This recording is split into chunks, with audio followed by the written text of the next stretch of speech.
We made our way today through chapter 4, verse 8.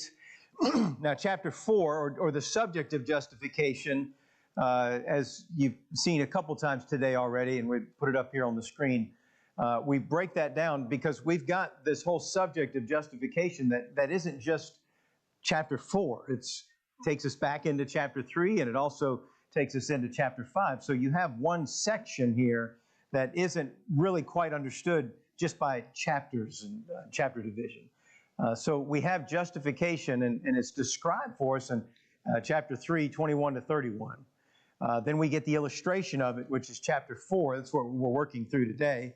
I don't think we'll finish, but we're trying to put in the best effort, right? And then we're going to have the results of it. The results of being justified and everything that we have is that, as I said this morning, that care package. I don't know if you're okay with that understanding of it, but when God saves us, when we believe Him, He says, here's everything that goes with it. Now, it's our job to appropriate it, isn't it? If God says, I give you joy, yet we don't appropriate that, then that joy is not doing you any good, is it? So we have to appropriate the benefits that we have in Christ. So we made our way today through verse 8. I want to give a couple observations out of the first 8 verses, if we could, just to begin tonight. First of all, renunciation of merit. Renunciation of merit is prerequisite to justification. You've got to get that out of your mind. You don't deserve it. I don't deserve it. Nobody deserves it, okay? So renunciation of merit is prerequisite to justification. Yeah, you can actually take that out a little bit further. How would you take that out further? So what else could we do besides merit? Renunciation of merit, what else? There's a lot of folks that think that they're too bad to even deserve it. So it could be renunciation of demerit, right? So it's got to be, there's nothing. It's not about you. That's the point. Do you understand that? Salvation is really not about you. It's not about me. People get caught up in that. But the bottom line is it's not about us. It's not about, we've got to renounce the merit. We've got to renounce the demerit as a prerequisite to justification. So with that being the case, what is justification for? Think about that. Don't just answer, but just think about that for just a minute. Why does God justify?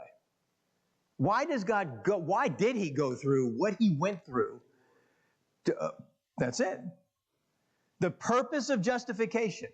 Justification is for and only for the glory of God. Everything is for the glory of God. Everything. And man, doesn't that take all the difficulties that we have out of the way?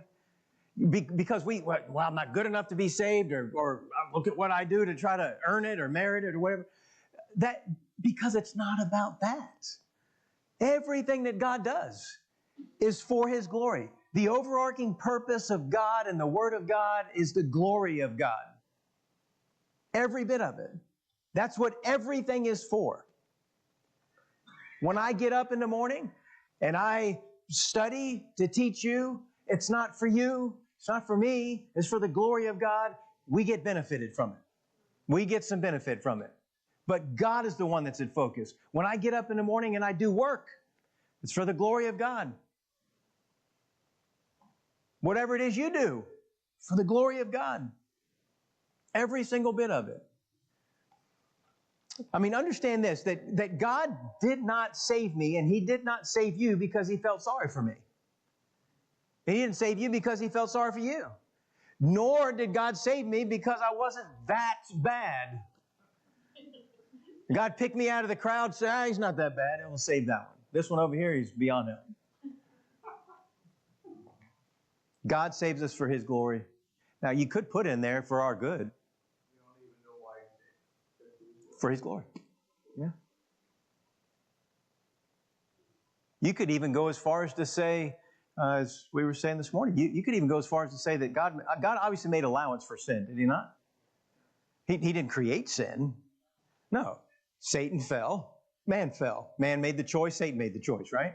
So the fall came because the will was exercised in a negative way.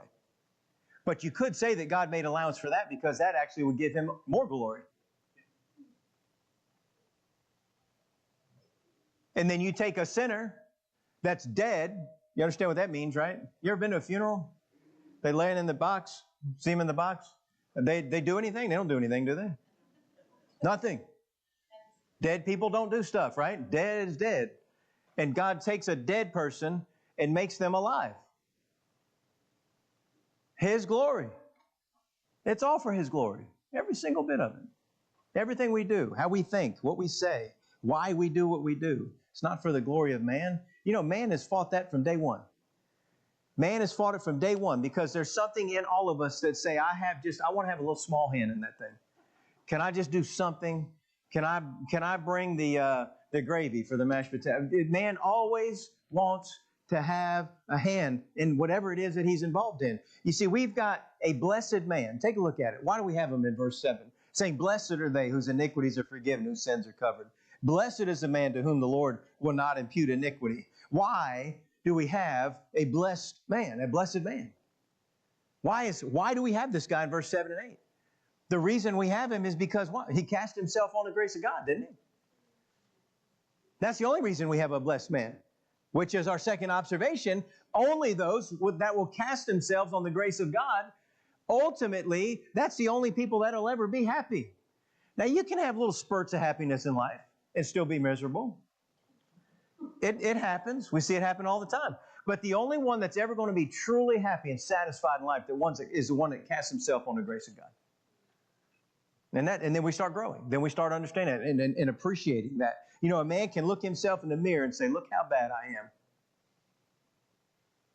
We can all do that. And he's miserable. But why is he miserable? Why is he so miserable? Who's he looking at? He's looking at himself. He's looking at himself. That's why he's so miserable. The truly happy person is able to pull away from the mirror, stop looking at himself, and cast himself on the grace of God. That's how it works. The whole load is lifted. Once we stop trying to be something we cannot be, the whole load is lifted. Do you know the only reason we look at ourselves as Christians? And we look at, you've heard them all, right? You've heard the testimony, woe is me, I'm not worthy. Right? Well, none of us are worthy. But we don't need to hear it all day.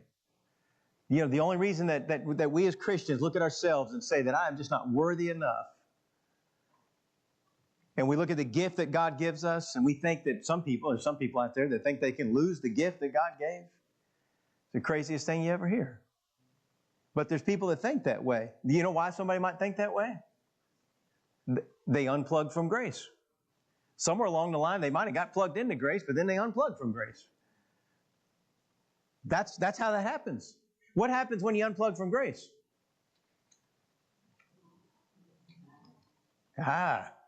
Then you got the onset of unhappiness, right? You're wandering around now. Yep. Absolutely.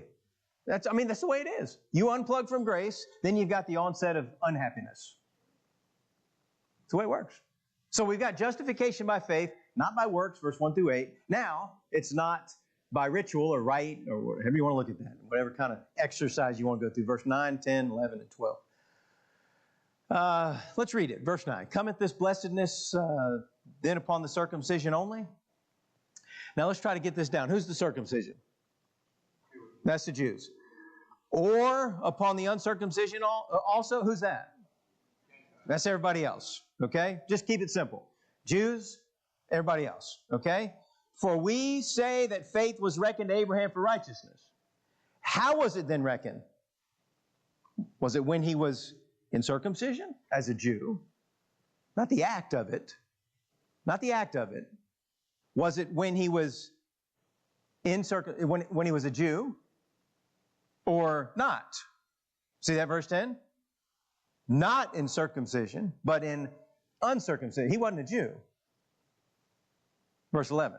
And he received the sign of circumcision, a seal, mark that down in your mind for just a minute, a seal of the righteousness of the faith which he had yet being uncircumcised, wasn't a Jew, that he might be the father of all them that believe, though they be not circumcised, that righteousness might be imputed unto them also, and the father of circumcision to them who are not of the circumcision only, but who also walk in the steps of that faith of our father Abraham, which he had being yet uncircumcised.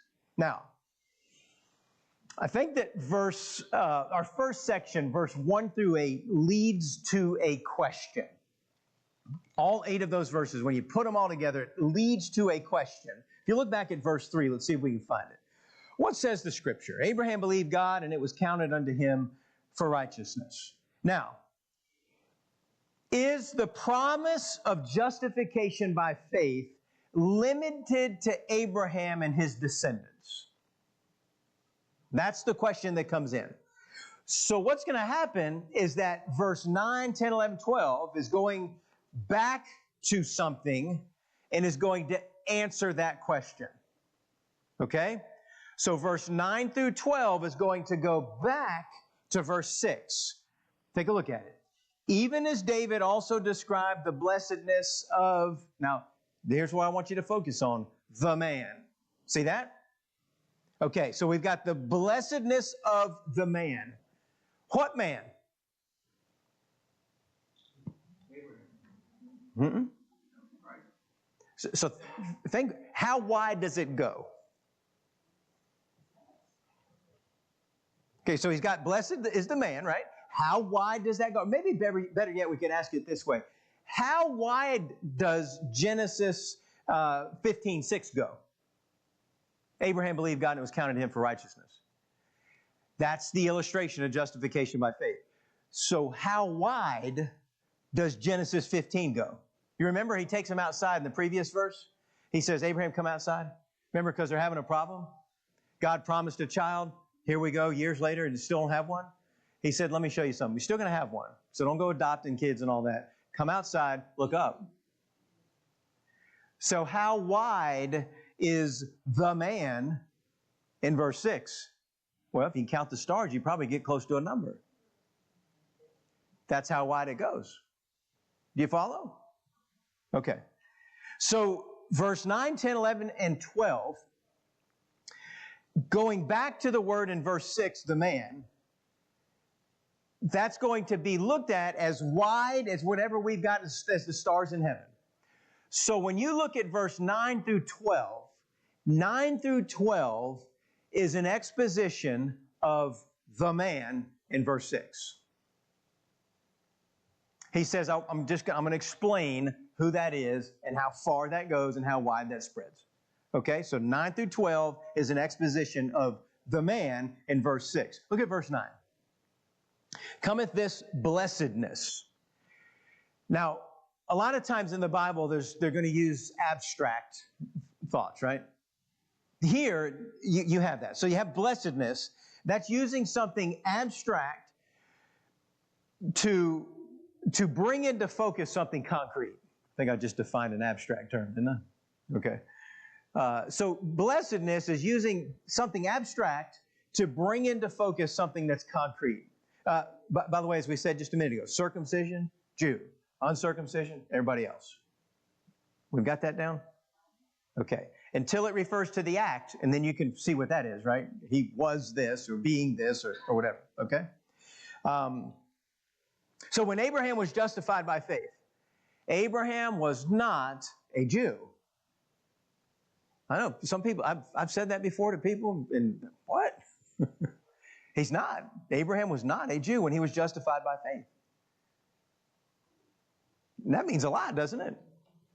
It means a lot. Yeah. So he's not a Jew. We don't have the Jewish nation yet.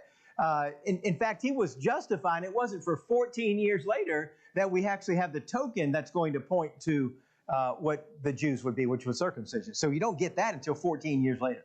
So he's justified. He's declared righteous by God. He's saved, right? He's a saved man. And he doesn't even get the token of that until 14 years later. So he wasn't a Jew when he was saved. I'm using saved kind of loosely. Justified is the term. So his point of justification, if you want to write this down, you look at it later. Well, maybe we should look at it. Do we need to look at it? Genesis 15:6. That's the point of justification. You know where that is, right? We've looked at that. Should we look at it? Genesis? Okay. You guys know where Genesis is. Come on, let's go. Let's take a field trip. Genesis 15:6. See, I told you we were going to be in Genesis on Sunday nights. All right, Genesis 15:6. He believed in the Lord, and God counted it to him for righteousness. Okay, we get it, right? What happened with Abraham there? He believed God. What happened? The condition was met. God declared him righteous. Everybody good with that? Okay, 14 years later, go ahead up to Genesis 17. Genesis 17. Is it verse 20, 24? Is that what it is? Okay. Abraham was 99. Just kind of round that up, right? It's like Saul. This is Saul here, or Sal. He's a month away from the big triple digits. Abraham was 99 years old when he was circumcised in the flesh of his foreskin. So in Genesis 17:24, you're 14 years down the road from the point of justification. Now we come up to the point of circumcision, which eliminates something. What does it eliminate? Does it eliminate the fact or the idea that there's some kind of ritual we need to go through in order to be saved? It set him aside. Different than the rest of the world. The act, Genesis 17? Yeah, absolutely. But that's the rite that God brought in. He calls it the token, right? It's called a token. We're going to put that together with something in Romans 4 here in just a minute. But the token, the rite, the ritual, because it was a ritual. It's just like a Christian comes to be saved, they want to be baptized. Does all that need to happen in order for them to be saved? Or they just need to believe, right? Then we want to do this. So if you look at Abraham, I'll put it in terms that we understand, okay? Abraham was saved. 14 years later, he got baptized. So that's just so we understand. And so is circumcision, that I identify with Yahweh and the nation Israel. Yes. Okay. And so when you look at 14 years being separated from when he was actually justified, that tells us that there is nothing that we bring into the picture other than belief. It totally eliminates any ritual or rite or anything else that somebody wants to bring into it. And so the point that Paul is making is he says, I'm teaching you the doctrine of justification by faith. And there's going to be people, probably none of you in this room, but there's going to be people that are thinking that my Jewishness or my baptism or my church membership or me being good or my attendance or any of that stuff. By the way, your Sunday school attendance, God will not take that into account when you stand before Him one day. Yes, that will not count. That will not count. I am sorry. God says, I want you to go because you want to go. Right? Okay. Not being good, not walking an aisle, not all of that. See, so the point is that if those are things you're hanging on to, that you're missing the point. That's what Paul's trying to say. All right? I caught a lot of flack years ago writing about what I called I call it the invitation system. And it's something that's been going on for a long time now. But you know what an invitation is, right? And there's an invitation system. There's a way that it's done. And man, I caught a lot of flack over that. But I think that there's too much emotionalism put into that. And we take away from the reality that is justification by faith. It doesn't have to be, though. Some people I can tell you this, I'm not an emotional person. I don't know if you picked up on that or not. I'm just not. So I did not have a feeling. I reckoned some information that God told me, and I believed it. And I was happy with that, and I wanted to move forward. Huh?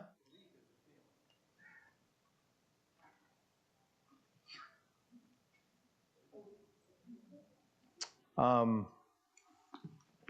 don't know about that. I don't think I'd agree with that. Okay. But if I feel something is right, it doesn't make it right. So I'd be careful to to make it that. But, I mean, it could have something, there could play a part in there. Yeah. I see what you're saying. Candy? I'm really not up with Abraham because I haven't read few classes with you about Abraham. But to be a Jew, don't you have to have Jewish blood in you? Don't you have to have, the blood of a Jew? There was no Jews before him. Yeah, Abraham was the first. He was the father. He's the patriarch. But he wasn't a Jew No. before? No. God made him that. God said, we're going to start with you. But he wasn't even a Jew. It didn't start really till Jacob. Yeah, Abraham was a pagan. Yeah. Abraham was a Methodist, and then he became a Baptist. Does that help? Okay. Yeah. So, yeah, he wasn't. As a matter of fact, you really don't get Israel until Jacob. So you have Abraham, Isaac, his son is Jacob. You had Jacob and Esau, right? So you have Jacob. Jacob's name that God gives him is Israel. That's where that starts. And then Jacob has the 12 tribes, and now you've got a nation. And they go in as a fledgling nation. About 75 people go into Egypt. They come out 2 million strong, ready to go. Yeah. All right. So,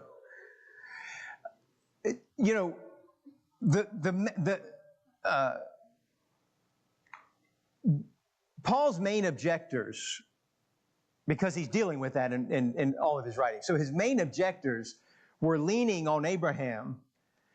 And what Paul's trying to bring out is that Abraham wasn't even a Jew when he was justified. And Paul's saying, I'm trying to point you to how to be saved, how to have a standing with God. And you're leaning on Abraham as a Jew. He wasn't even a Jew when he was saved. He wasn't even a Jew when he was justified. And that's the point he's trying to make here in Romans chapter 4. By the way, you can see that argument, can't you? Verse 10. Did you pick up on it? How was it then reckoned? His imputation, his reckoning, his being justified. How was it accounted to him? Verse 10. When he was in, see, look at the question, Candy. Circumcision is a Jew, uncircumcision is everybody else, okay? So was it when he was a Jew or when he wasn't? See the question? Okay. Not as a Jew, as something else, as a Gentile or a pagan or whatever you want to call it. See that there? Okay, good. Yep. So, by the way, seal in verse 11, that is basically the same thing as the token in Genesis 17.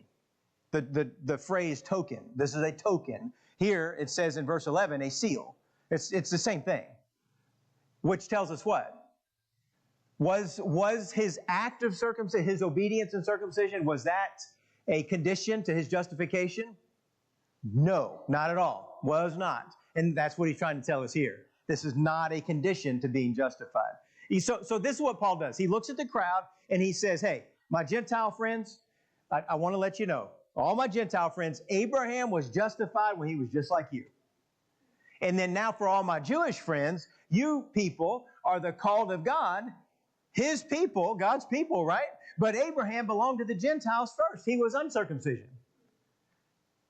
So how are we justified? How do we have a standing with God? By faith. By faith. He took Jewishness away from everybody. Yes, he did. Yep. Doesn't mean there's not Jews. It doesn't mean that God doesn't still have a plan and purpose for them, because he's going to give 3 chapters in the book of Romans to talk about the continued plan that he has for Israel that's up and coming. He still has a plan. Right. Yeah. So God still has a plan and purpose for Israel. You always want to keep the church and Israel distinct. They're 2 separate things. Two separate things. Okay? So we've had justification is by faith. It's not by works. It's not by rite or ritual.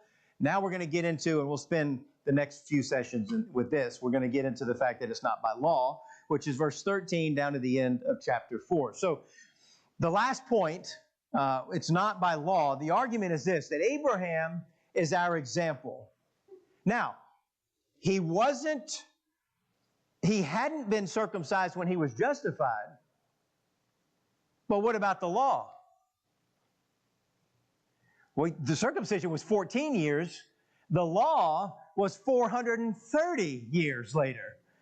So here Abraham's justified by faith, And now you're going to bring in the law? That had nothing to do with anything there. Okay? And so you're talking about 430 years goes by before God even gives the law.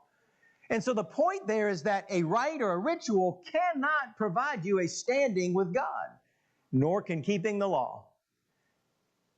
But by the way, the law was never, understand that now, okay? God didn't give the 10 Commandments and say, all right, Moses, see if you can find a couple of good boys out there in the crowd. The law was never given that man would have a right standing by keeping the law. The law was given to show that man can't meet the standard of God. So you start bringing in the law. The law wasn't even given that we might attempt at having a standing with God by keeping the law, because nobody can. We can't. Why can't we keep the law? Because we have a nature. We are born with a nature that says that you have the propensity, and I have the propensity, to go against the grain of God. That we go against what God wants us to do. We just don't do it. Even with the Holy Spirit living in us, we come up short. Yep, that's right. So justification is by faith, not by law. So with this section, the last section of chapter 4, the premise is a question, very simple. And the question is this: how does a man have a standing with God? That's the question. That's the premise.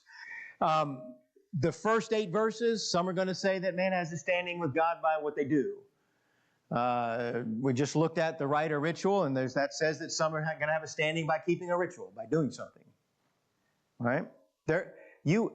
Maybe none of you in this room, I sure do hope not. By now, I hope not. But there are people out there that think that because they're a member of a church, they're going to heaven.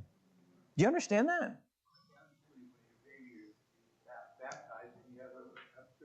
Infant baptism. We talked about the Reformation this morning. Remember that? You know part of the Reformation where they were killing each other over what? Infant baptism. They were literally killing each other over infant baptism. Yeah.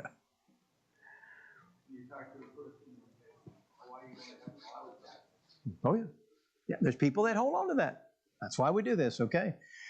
So there's some that think that you've got a standing with God by keeping a ritual. For the Jew, it was circumcision. Paul says, don't rest on that. Don't lean on that. And then there's going to be some, and that's where we're going to be right now, is that there's going to be some that come along and say that you got a standing with God by keeping the rules. By a system, by keeping the rules, and show you deserve it. There are people, I heard somebody tell me one time, the reason I go to church every time the doors are open is because I don't want God to get mad at me. I say, well, you keep coming. But that's what they think. That's what they think. You either want to do it or not. God doesn't want to force you to do anything. God's not going to force you to do anything.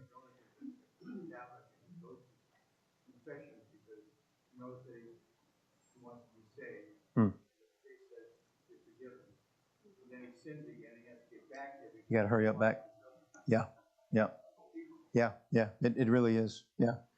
All right. So this section, verse 13 to 25. The first verse 13 and 14, we've got something about the destruction of our faith. The question is how do you have a standing with God? And there's 2 answers here. So if you look at verse 13, for the promise that he should be the heir of the world was not to Abraham or to his seed through the law. Through law, not the law. Take the "the" out of there. It's not through it's not keeping rules. He's not talking about the Mosaic law. Abraham did not have the Mosaic law. He's not talking about that. Okay? So it's not by law principle, but through the righteousness of, here we go again, faith. By faith. Verse 14, for if they which were of the law be heirs, faith is made void. Throw it in the trash. And the promise made of none effect. Now, there's 2 answers. How does a man have a standing with God? What are the two ways that's looked at? Well, man's view, and then who else? Who really counts, by the way? God. So there's man's view, and then there's God. Man's answer. Man's answer is that every person apart from the Bible is going to say that we've got to appease God somehow. We've got to do something. We've got to appease God. Just do things. Make up a religion. How many religions are in the world? Hundreds. So many religions. And why are they there? Because it's man's attempt to try to appease God. Yeah.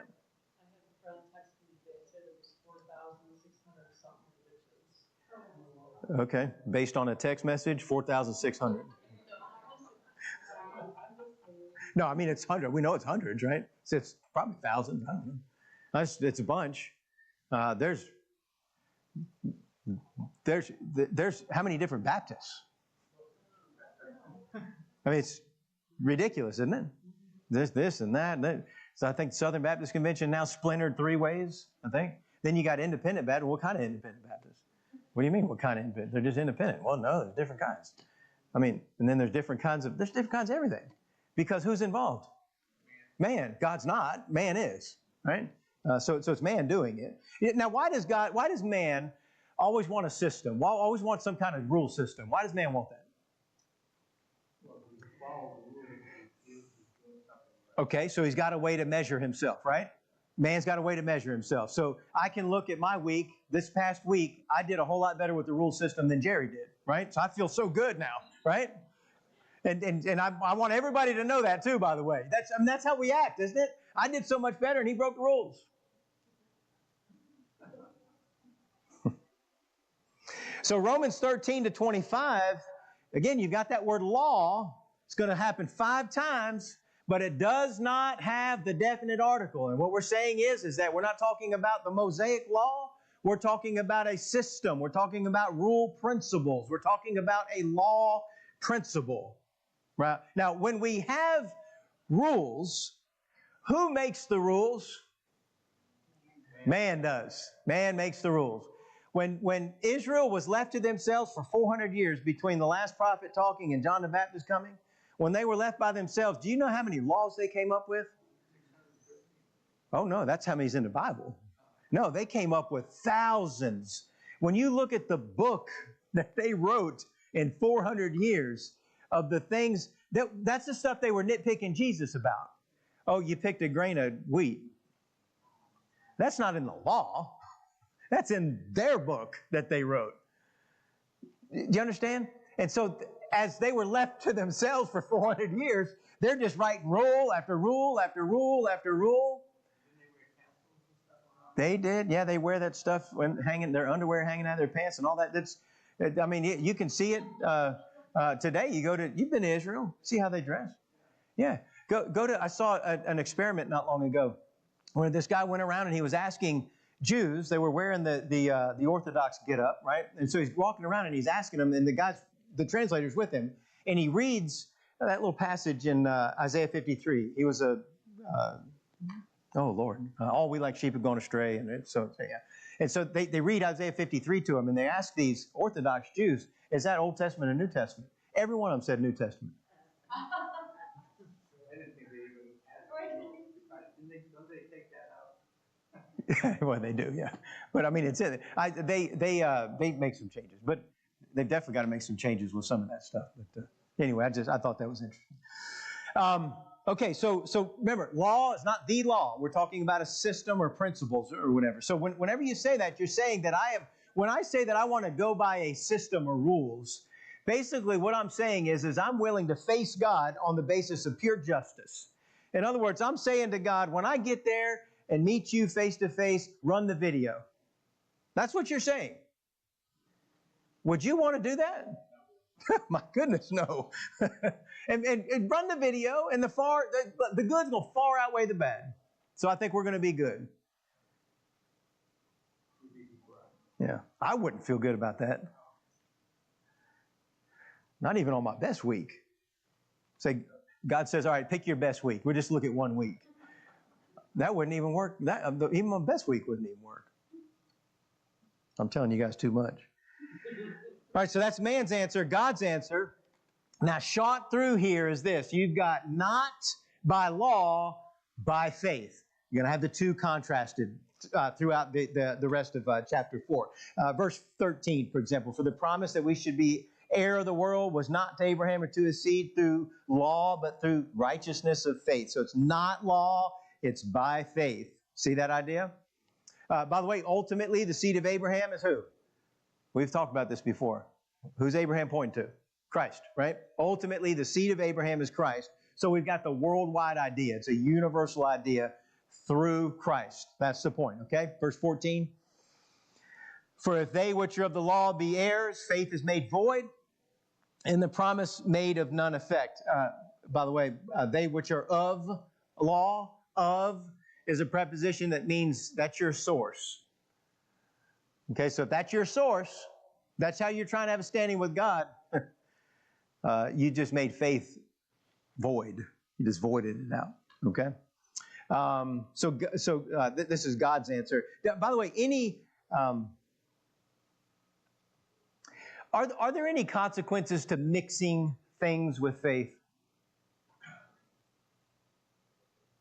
Or is it just faith? Let me put it this way. So there are folks that think that, we'll just use an example of baptism. There are people that think that baptism is essential to salvation. Okay. What's that? Okay, so they say that faith and baptism. So baptism, getting in the water and actually being baptized is essential to salvation. There's a lot of people there's denominations built on that.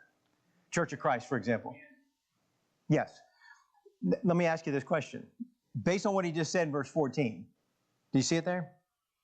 They that have this system, this rules, they make faith void, right? So if I make faith void of justification by faith, then what don't I have? I don't have justification, right? So if there's somebody that's hanging on to something that's a mixture with faith, now I don't mean to be too harsh, I guess I am, but is that person saved or not? I think if you believe that Jesus Christ died for them, and I need also to be baptized, so I don't know. So you haven't rested in Christ. That's the point. And it could be any number of other things. It's faith alone. God says, I want you to understand that we have this debt that's owed to him. He says, my son took it. I just want you to rest in that. But man always wants to have a hand in something. He always wants to play a small part. He wants to do a little something to contribute. Any mixture with faith cancels the whole program. Any mixture of faith cancels the whole program. Just look over at Romans 11. Tell me if you get anything else out of this. Romans 11. See if you get anything other than that out of this verse. Romans 11, verse 6.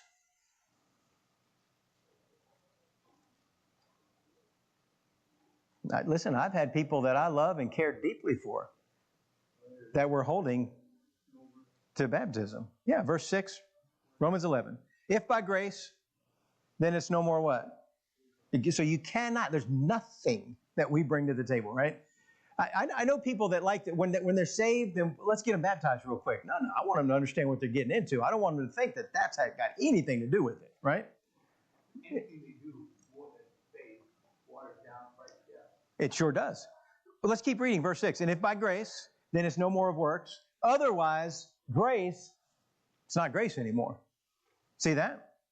But if it be of works, then it is no more grace. Otherwise, work is no more work. They cancel each other, don't they? If you're trying to mix this together, you don't have anything anymore. That's the point. It is, yeah. And you know what? That might be harsh. I don't know. But do they have a Bible just like we do? They can read it. The problem is there's a lot of false teaching out there. A lot of false teaching. Tons and tons and tons of people fall into that.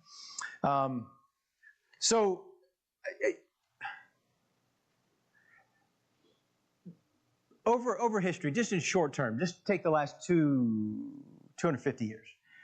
I've studied most of the major revivals in the last couple hundred years, probably in the 250-year mark. Did you know that every major revival that's happened in the last 250 years has come about because somebody took the book of Romans and started teaching it from the first verse? Do you know that? Every major revival. There's been 2 great American revivals. Did you know that? But every one of them has been coming out of the book of Romans. I know this can get bogged down. I know studies like this can get bogged down. I know they can, and I apologize. But it needs to be done. The book needs to be taught. And the whole Bible, the Word of God is all inspired. We understand that? But I think you'll also agree that it's not all inspiring. There are things that can inspire us, where there's things that maybe not so much. But we need all the information. Okay? I mean, you look around at preaching today and how to have a standing with God. My goodness. It's in a sad, the church desperately needs a systematic presentation of salvation by grace through faith. Needs it desperately. All right.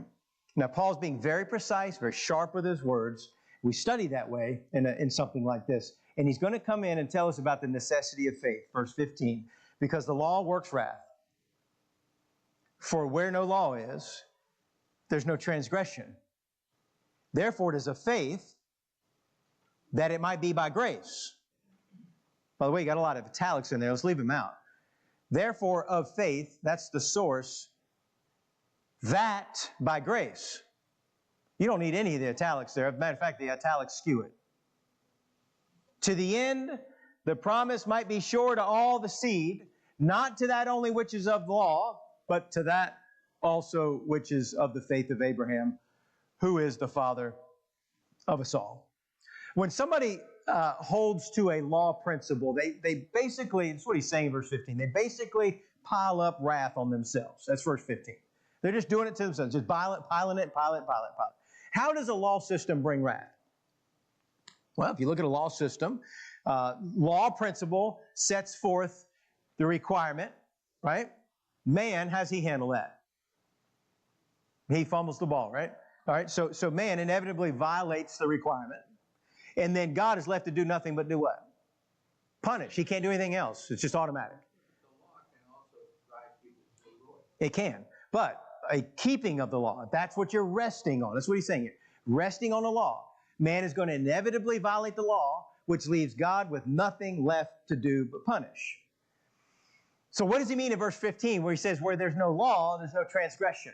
Transgression is crossing the line. You don't know if the law, you don't know if it's right. Right. So if there's no line drawn, you don't know what line you're crossing, right? Right. So you can't step over the line if there's no line, right? Okay. You can't get a speeding ticket if there's no limits. All right. People need lines drawn. What he's saying here in Romans 4, 15, 16, he's saying that before God drew lines, there was no violation of it. Before the law. You didn't violate the law before you had the law, right? You can't. There's no law, right? So if before God drew the lines, there's no violation of the law. I mean, men sinned, we understand that. They started from day one, but without the law. There's no law. Why did he destroy the world? Well, because the iniquity of man came up, because it was done. He was done. Yeah. Mm-hmm. They did in their evilness. I mean, it was just an evil, everybody was doing, yeah. Well, yeah, there was no line, so how'd they cross it? Right. So, but men did sin before the law. Once the lines were drawn, what happened? Once God drew lines, man's like, oh man, I've been driving 100 down that highway and the sign says 70. I've been blowing through that, right? I got to slow it down. And so man looks at that, and now what happens? He becomes acutely aware that he's been crossing the line and that he needs to stop. Okay, so the awareness of crossing the line. What's another way to put it? Can you be overweight without scales?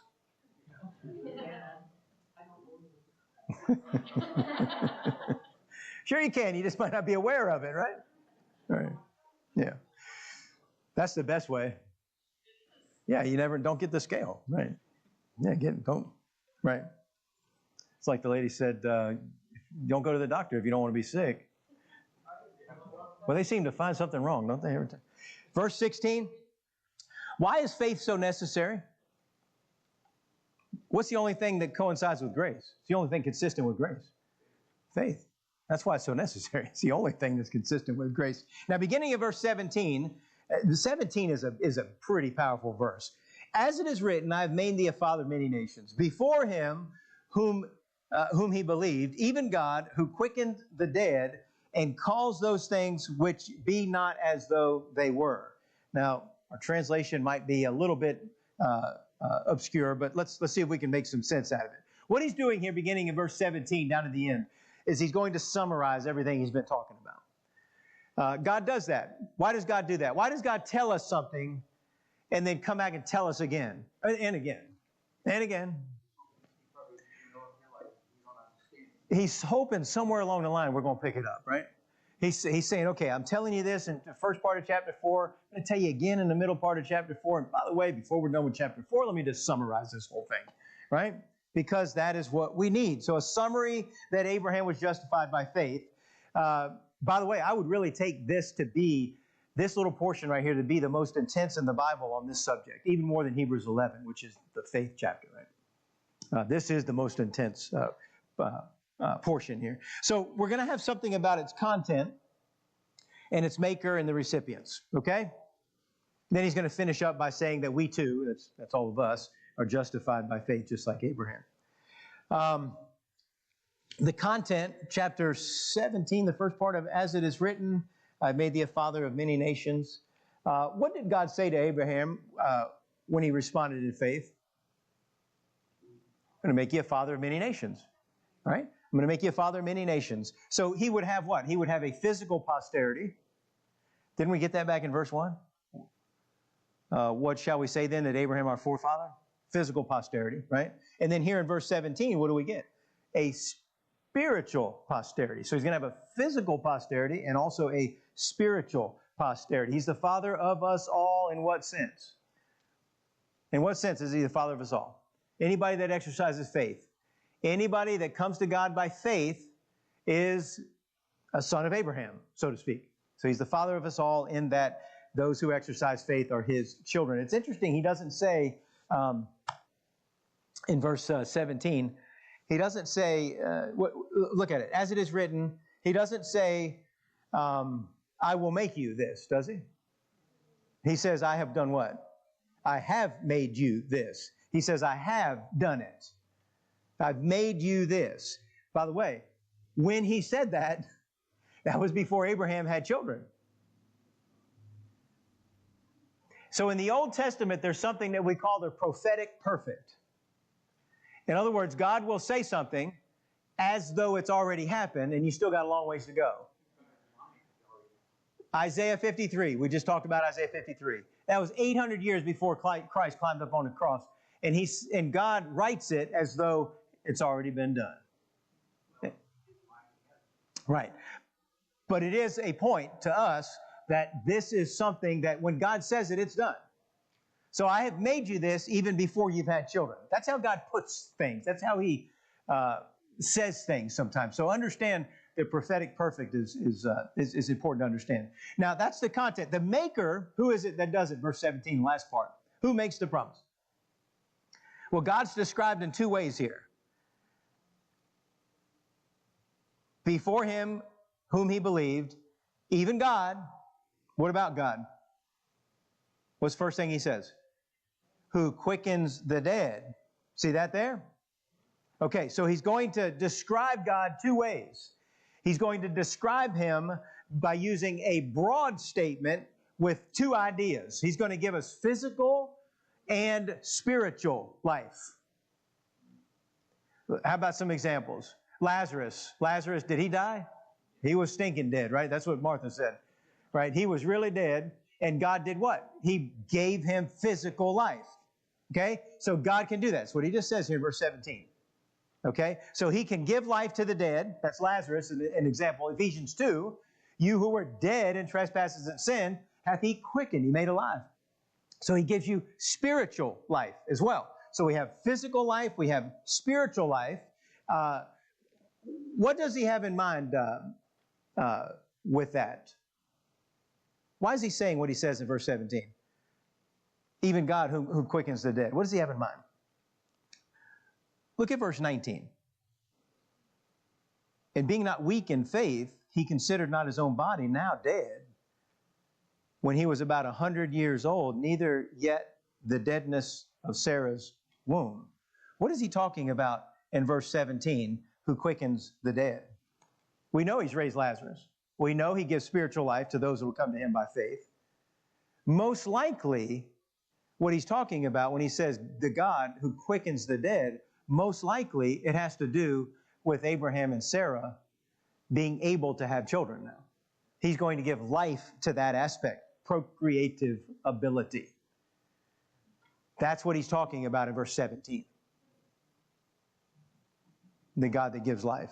Did Abraham believe that God could raise the dead?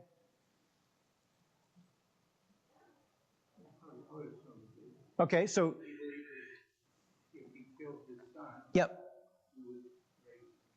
Okay, Abraham, you're going to have a son. Years go by, no son. Still going to have a son. Look at the stars. Count the stars. Okay, I get it, I believe. God counted for right. He has Isaac. Isaac is born. God comes to Abraham and he says, hey, we got a little test here. And the test is this. I want you to take Isaac, your only son, the one who's the promise for the seed. I want you to take him and I want you to kill him. And Abraham, in his mind, in his mentality, you read James chapter 2, in his mentality, he understood that, okay, I'm going to go kill my son. This is going to be painful. This is not going to be a fun event here. But I also know that God still needs Isaac, so he's going to have to bring him back from the dead. So Abraham believed that God does raise from the dead. Oh, yeah, very, very much so. Yes, yes. Now, so we've got God being described two ways. He's the one that gives life, verse 17. See it there? God who quickens the dead. And what's the other thing he says? He's the one who calls into being that which doesn't exist. You know, God can make stuff and he doesn't need to go to Lowe's. Okay? He does it and it didn't even exist before he did it, right? So verse 17, he says, I have made, perfect tense, he made the promise before they had children, perfect tense, which is completed action. This is done before you have kids. A father of many nations, completed action, before he had kids, right? And God's promise is the same as action. So I know that, we say God's sovereign, God's omnipotent, and he says this because he knows it in advance. The issue is this, that God's promise equates to God's action. I want you to give you one example and we're going to be done, okay? I went 2 minutes over, and if you guys want to flog me after this, that's okay. Romans 8:30. Let's leave you with something pretty cool, okay? God's promise is the same as action. Abraham believed that. Now, Romans 8, verse 30, watch this. Well, let's back up. Let's get some good context here. Verse 28, and we know that all things work together for good. I don't like that translation. It's God's working. God is the one working things together. It's not the things doing the working, okay? But we know that God's working all things together for good. To them that love God, to them that are called according to his purpose. For, what is he doing with for? Well, I want to explain what I just told you. Whom he did foreknow, he also did predestinate to be conformed to the image of his son. That's why we live and breathe and walk this planet. God wants us to be like his son Jesus. So that he might be the firstborn. He's the elder brother now. The firstborn of many brethren. Moreover, watch this. Whom he did predestinate, them he also called. Whom he called, them he also justified. How are we justified? Justified by what? By faith. So if we're justified by faith, whom he justified, perfect tense, them he also did what? Did you know that if you've been justified by faith, as far as God is concerned, you're already glorified? Because God's promise equates to God's action.